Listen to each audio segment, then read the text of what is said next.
lâm sinh về đâu làm mà mê thơ ồ hoàng càng xa sẽ được ok ok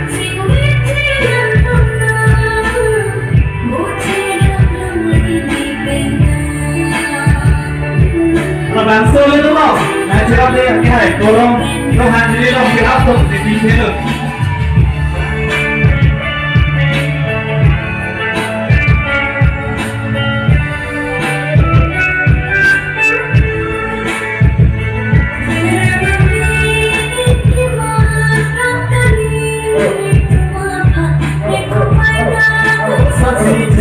đón về đi là làm chẳng đủ an bình đi lâu năm đi trên cô lâu nè dòng trên lâu còn trên mắt đi thì vì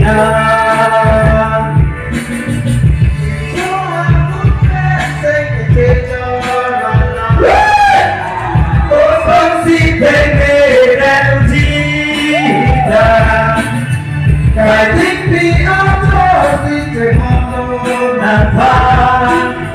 rong rong như chút gì nên đi đó mà nàng liền xua ước lên tên cả chết cho nàng vì nơi lên tên để đem đi ra cái thích đi áo cho gì trời mong nàng pha lòng đôi khi trôi xin nên tiếng đó mà đã là gì ô càng khó là để nắng khi chưa hoa lâm xanh đi tôi là mà để pha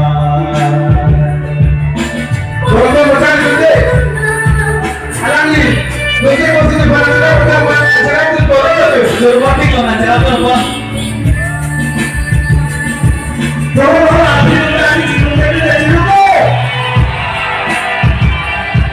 Yo tuh kemarin menggunakan hari ini dalam hijrah dan itu.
Để nắng khi chưa qua lòng, xanh về đô la